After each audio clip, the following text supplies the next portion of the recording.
Good morning. Welcome to Aryan StudyMate app. Okay మా, first సెషన్కి continuation మా ఈ కరెంట్ అఫైర్స్. సో మనము banking and economy related current affairs ఇప్పుడు మనం మాట్లాడబోతున్నాం. And we have already seen regarding monetary policy ఏం చెప్పారు ఆర్బీఐ అనేది మనం ఆల్రెడీ చూసాం. Regarding all the rates, reserve ratios and interest rates చెప్పాము.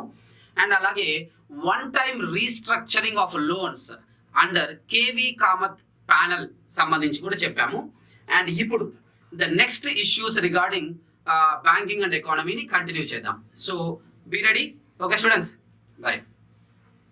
సో నెక్స్ట్ వన్ చూద్దామా. సో మానిటరీ పాలసీలో భాగంగా next important thing is that RBI enhanced LTV level for gold pledged. చూద్దాం ఏంటో ఇది. చూడండి మా, RBI enhanced LTV ratio on pledged gold. Okay, ఇది కరెంట్ అఫైర్. ఇప్పుడు దీని గురించి మనం ఎక్స్ప్లెయిన్ చేద్దాం. చూడండి మా, LTV అంటే ఏంటి అర్థము? Loan to value. LTV అంటే ఏంటి మా? లోన్ టు వాల్యూ అంటే మనం పెడుతున్నటువంటి అసెట్ ఏదైతే ఉందో ఆ అసెట్ యొక్క వాల్యూని బేస్ చేసుకొని మనకి ఎంత లోన్ శాంక్షన్ చేస్తారన్నదే ఎల్టీవీ అంటే అర్థం. పాయింట్ అర్థమైందా? అంటే ఇక్కడ చూడు, ప్లెడ్జ్డ్ గోల్డ్ అంటే మనం ఇక్కడ ఏం తాకట్టు పెడుతున్నాము? గోల్డ్. అంటే మనం ఎప్పుడైనా కానీ బ్యాంక్స్ లో గోల్డ్ ఇన్వెస్ట్ చేసి లోన్ తెచ్చుకుంటుంటాం కదా, ఆ పాయింట్ గురించి డిస్కస్ చేస్తున్నారు ఇక్కడ. సే ఇప్పుడు గోల్డ్ ఇన్వెస్ట్ చేసావమ్మా, గోల్డ్ ఇన్వెస్ట్ చేసావు. ఒక ఎగ్జాంపుల్ తీసుకుందాం. గోల్డ్ ఇన్వెస్ట్ చేస్తే ఎగ్జాంపుల్ గోల్డ్ నువ్వు పెట్టిన అమౌంట్ ఊరికే ఎగ్జాంపుల్ కాబట్టి 10,000 అనుకుందాం. ఎంత?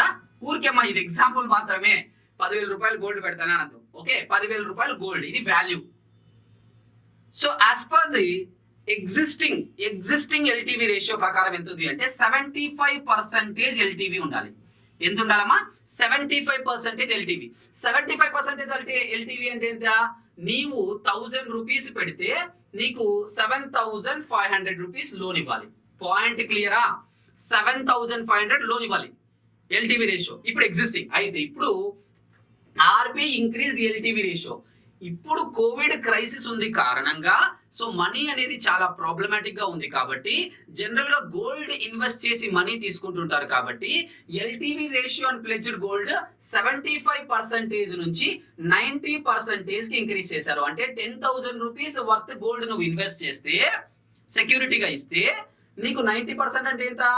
9,000 లోన్ వస్తుంది. ఇది వాల్యూ, ఇది నీకు వచ్చే లోన్.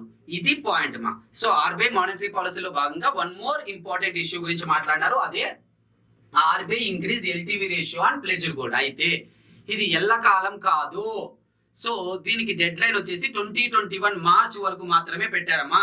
సో మార్చ్ 31, 2021 వరకు మాత్రమే. So this 90% is applicable till March 31, 2021. So point క్లియరా? సో నీకు ఏం తెలిసి ఉండాలి? ఎల్టీవీ అంటే ఏంటో తెలిసి ఉండాలి, ఎల్టీవీ రేషియో అంటే తెలిసి ఉండాలి, present LTV ratio and pledged gold ఎంత ఉందో తెలిసి ఉండాలి.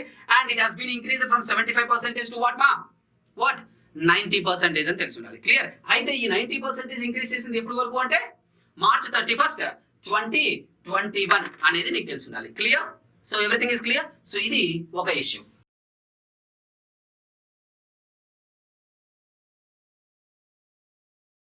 RBI brought startups under PSL. Next heading ma, RBI brought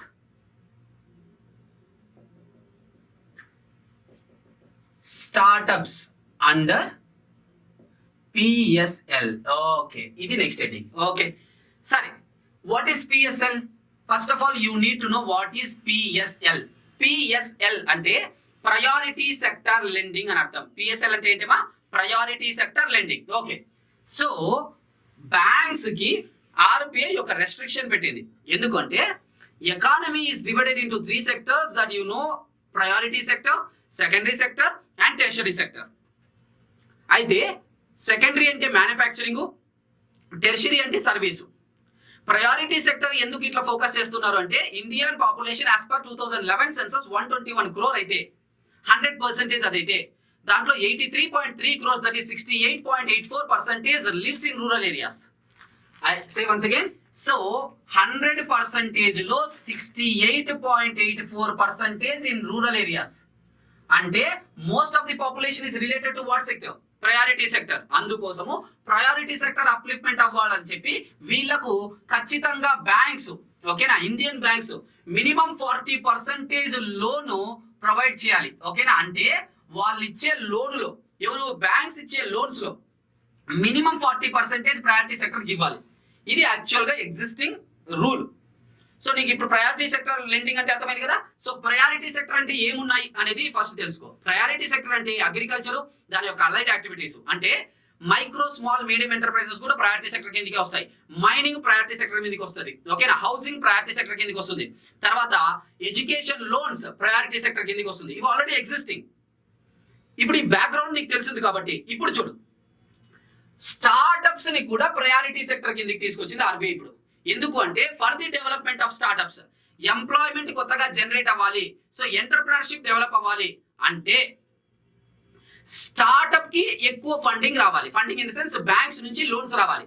banks నుంచి లోన్స్ రావాలి అంటే if startups falls under priority sector, అప్పుడు వాళ్ళకి ఎక్కువగా లోన్స్ రావడం మొదలవుతాయి. సో ఆ ఉద్దేశంతో ఆర్బీఐ ఏం చేశారు, స్టార్టప్ ని, ఓకేనా, స్టార్టప్ కంపెనీస్ ని ఇప్పుడు ప్రయారిటీ సెక్టర్ లెండింగ్ కిందకి తీసుకొచ్చాయి. ఈ పాయింట్ నీకు ఐడియా ఉండాలి. So you know what is priority sector lending. Priority sector lending target ఎంత అంటే ఇండియన్ బ్యాంకులకి మొత్తము 40%. ఓకేనా, మినిమం 40%. ఊరికే 40 అనకూడదు, మినిమం 40. అంటే you can give more than 40 also, but that should not be less than 40%. ఎవరికి? ప్రయారిటీ సెక్టర్ లెండింగ్ కి. దేని బేసిస్ మీద ఇస్తారు? సో 40% బేస్డ్ ఆన్ ఏఎన్బిసి, అంటే అడ్జస్టెడ్ నెట్ బ్యాంక్ క్రెడిట్. ఓకేనా, ఆ బ్యాంక్ ఇచ్చే క్రెడిట్ లో దాన్ని కూడా క్లియర్ గా ఏమని చెప్పాలి, ఏఎన్బిసి మీద మినిమం 40% అంటాం. ఏఎన్బిసి అంటే ఏంది మా? అడ్జస్టెడ్ నెట్ బ్యాంక్ క్రెడిట్ మీద మినిమం 40% ప్రయారిటీ సెక్టర్ లెండింగ్ చేయాలి బ్యాంకులు. ఆ కేటగిరీలోకి ఇప్పుడు ఎవరిని చేర్చారు? స్టార్టప్ కంపెనీలని ఆర్బీఐ తీసుకొచ్చింది. ఇది issue.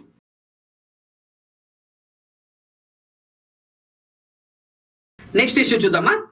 So RBI next monetary పాలసీలో చెప్పింది ఏంటి అంటే 5,000 crore rupees additional special liquidity. ఎంత? 5,000 crore రూపీస్ ఈచ్. ఎవరికి అంటే ఎన్హెచ్బికి, నాబార్డ్కి ప్రొవైడ్ చేసింది. ఇది మీరు ఇప్పుడు తెలుసుకోవాల్సిన విషయం. సో ఎగ్జామ్ లో క్వశ్చన్ ఎలా అడుగుతారు, what is ASL, additional special liquidity, ఓకేనా, అమౌంట్ గివెన్ టు నాబార్డ్ అంటే 5,000 కోట్ల రూపాయలు. వీరికి 5,000 crores. అలాగే ఎన్హెచ్పి కూడా 5,000 crores ఇచ్చారు. టోటల్ 10,000 crores ఎవరికి? అడిషనల్ స్పెషల్ లిక్విడిటీ కింద. ఎందుకోసము అంటే హౌసింగ్ ఫినాన్స్ ప్రాబ్లమ్స్ ఫేస్ చేస్తున్నారు. Housing finance companies liquidity shortage ఉంది. సో ఆ లిక్విడిటీ షార్టేజ్ ని తీసివేయడానికి, ఓకేనా, to improve the efficiency, okay, of working of housing finance companies. So అందులో లిక్విడిటీ ఇంజెక్ట్ చేయడం కోసము ఎన్హెచ్బికి 5,000 crore రూపీస్ కేటాయించింది ఆర్బీఐ. అలాగే నాబార్డ్ స్మాల్ ఎన్బిఎఫ్సిస్ క్రైసిస్ లో ఉన్నాయి. Non banking financial companies, small non banking financial companies crisis లో ఉన్నాయి, లిక్విడిటీ క్రైసిస్ లో. ఆ కంపెనీల లిక్విడిటీ క్రైసిస్ లో నుంచి బయటికి తీసుకురావడం కోసం కూడా 5,000 కోట్ల రూపాయలు నాబార్డ్ కేటాయించింది. ఓకేనా, సో రెండు మీకు ఐడియా ఉండాలి. ఓకే, సో అయితే ఎన్హెచ్బి అనేది ఢిల్లీ హెడ్ క్వార్టర్స్, నాబార్డ్ అనేది Mumbai head quarters. Okay, NHB అనేది 1988 లో ఎస్టాబ్లిష్ అయింది, నాబార్డ్ అనేది 1982 లో ఎస్టాబ్లిష్ అయింది. ఓకే, ఎన్హెచ్బికి వచ్చేసి ఎవరమ్మా? Sharath Kumar Hota, managing director and CEO. ఎవరు? శరత్ కుమార్ హోతా, హెచ్ఓడిఏ హోతా. అయితే నాబార్డ్కి వచ్చేసి Govindarajulu Chintala, Govindarajulu Chintala is head of NABARD. సో నాబార్డ్ అంటే ఏంది మా? National agricultural bank, national bank for agriculture and rural development. NA అంటే నేషనల్, బి అంటే బ్యాంకు, ఏఆర్డి అంటే agriculture and rural development. Clear with the issue. So 5,000 కోట్ల రూపాయలు ఎన్హెచ్బికి, నాబార్డ్కి కేటాయించారు. ఎన్హెచ్బికి ఎందుకంటే సో అక్కడున్న స్కేర్సిటీ ఆఫ్ లిక్విడిటీ ఎక్కడ? హౌసింగ్ ఫినాన్స్ కంపెనీస్ లో పంపు చేయడం కోసం ఎన్హెచ్బికి. అలాగే small non banking financial companies liquidity crisis ని సాల్వ్ చేయడం కోసం నాబార్డ్కి 5,000 కోట్లు కేటాయించారు. క్లియర్? దీనికేమో గోవిందరాజు హెడ్, దీనికేమో Sharath Kumar head. Clear with this? Right అమ్మా.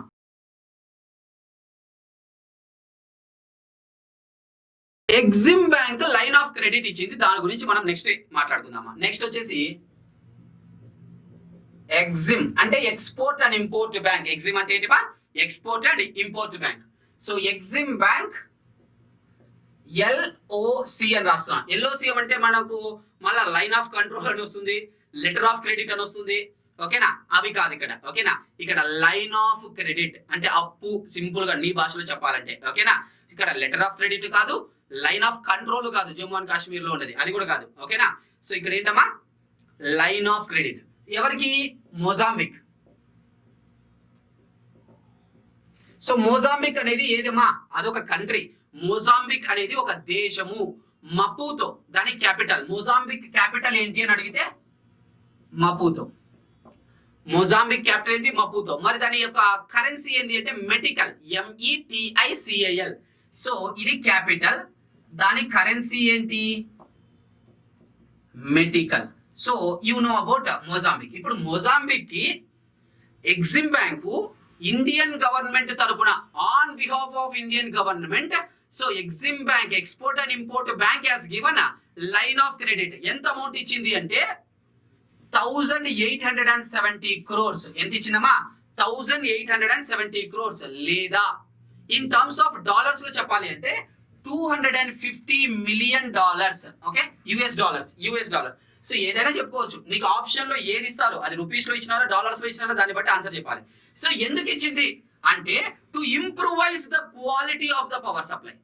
మొజాంబిక్ లో పవర్ సప్లై యొక్క క్వాలిటీని ఇంప్రూవ్ చేయడం కోసము సో ఈ లైన్ ఆఫ్ క్రెడిట్ కేటాయించారు. టోటల్ గా ఇప్పటి వరకు చూస్తే మొజాంబిక్ కి ఎగ్జిమ్ బ్యాంకు మొత్తం 14 లైన్ ఆఫ్ క్రెడిట్లు ఇచ్చిందమ్మా.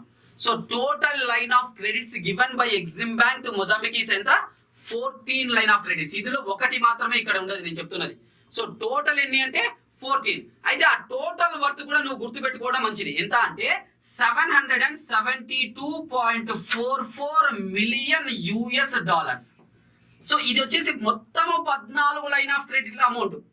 ఇది గడిచినవి ఎన్నో కాలంగా ఇచ్చిన మొత్తం కలిపి చెప్తున్నా.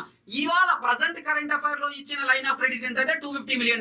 అది రూపీస్ లో అయితే 1870. ఇది అప్రాక్సిమేషన్ ఫిగర్ మాత్రం, ఎందుకంటే డాలర్ కి వాల్యూ చేంజ్ అవుతూ ఉంటది కాబట్టి ఎగ్జాక్ట్ గా ఉండదు ఎప్పుడు కూడా. అబౌట్ అప్రాక్సిమేషన్ ఫిగర్ మాత్రమే ఉంటుంది. సో ఇది మొజాంబిక్ సంబంధించి. అండ్ మొజాంబిక్ క్యాపిటల్ ఏంటి? మపుతో. మొజాంబిక్ యొక్క కరెన్సీ ఏంటి మా? Metical. Clear? Right with this current. And you are suppose to know regarding EXIM bank. ఇంకోటి, ఎగ్జిమ్ బ్యాంక్ హెడ్ క్వార్టర్స్ ఏంటమ్మా? ముంబై. ఎగ్జిమ్ బ్యాంక్ ఎప్పుడు ఎస్టాబ్లిష్ చేశారమ్మా? 1982. ఎగ్జిమ్ బ్యాంక్ కి MD and CEO ఎవరుమా? డేవిడ్ రస్కిన్హా. రసగుల్లా అన్నారు మళ్ళీ మీరు. David Rasquinha. I will write the spelling. Okay, David spelling ఎలాగో నీకు తెలుసు కదా.